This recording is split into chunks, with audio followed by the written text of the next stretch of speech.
Well, I crashed it on the island. Oops. Gotta walk over to the wind. Anyways, it's a really nice spot.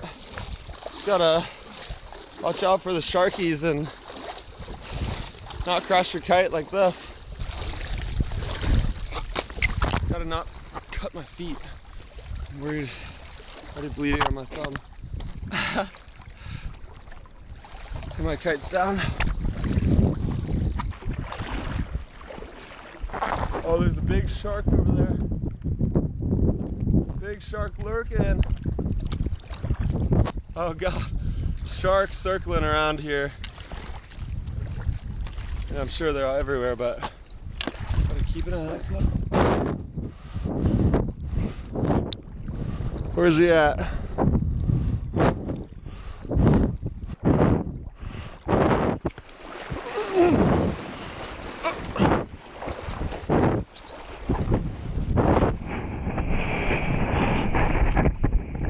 Find him now that we're on the kite. Woo, that was kind of sketchy.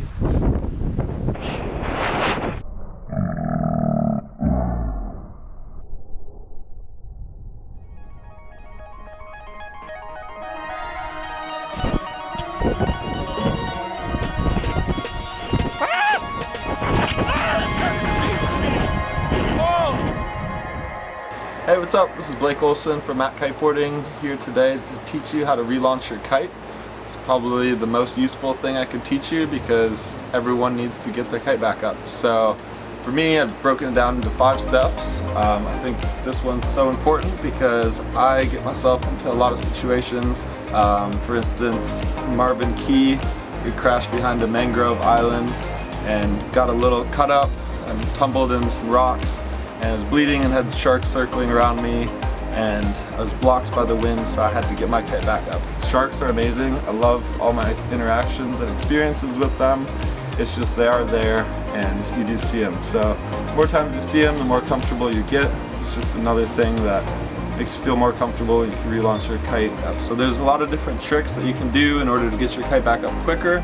And in scary situations like that, it's just nice to know that you can properly get your kite up in an easy way. So for me, I've broken it down into 5 steps.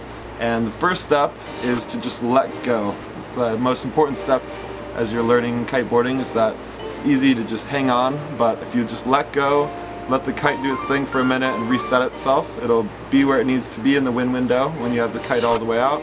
Whereas if you pull in on the bar, it's going to do crazy things and just drag you downwind. So step number 1 is just sheet out on the bar all the way and let the kite do its thing. So step number 2 is to pick a side of the wind window. You can do either way. It just depends on where the beach is and whether you want to launch it towards the beach or away from the beach.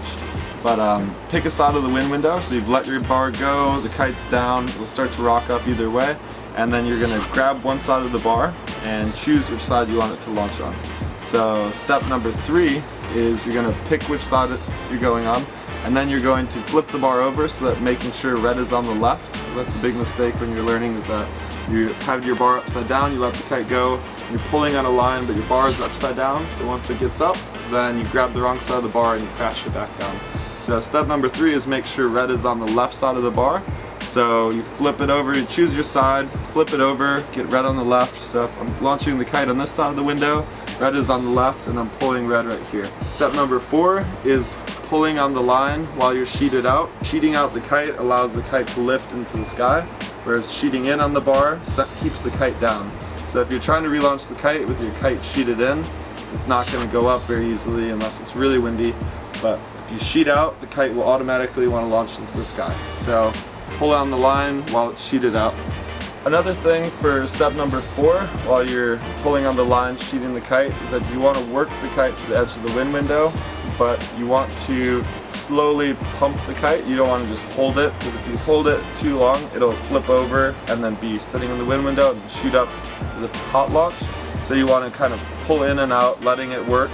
And if you're in deep water, you can use the board and kind of keep your board flat like this so that it holds against the kite and you're not drifting downwind.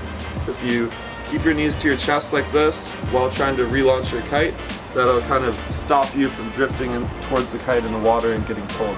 So that's step number 4. Step number 5 is that once you've worked it and you've worked your way all the way to the edge of the window, you got to make sure to keep your bar sheeted out, but you can pull in a little bit and just start pumping the kite up. So if it's light wind, what you want to do is you want to pull it in, steer it up real quick, and then once it's pivoted up, then you sheet out, and then you pull it in and you kind of just pull in, steer it up, and then sheet out, pull in, steer it up, sheet out, and you pump and work the kite at the edge of the window to get back up into the sky. So if it's really windy, all you'll have to do is very simple. You pull on the line, it'll shoot right up. Light winds, you pull it, steer it up, sheet out, pull it, steer it up, sheet out. And so those are some basic 5 steps on how to relaunch your kite in any situation. Hope that helps you guys, and if you have any more requests, just let me know. I'll make them for you.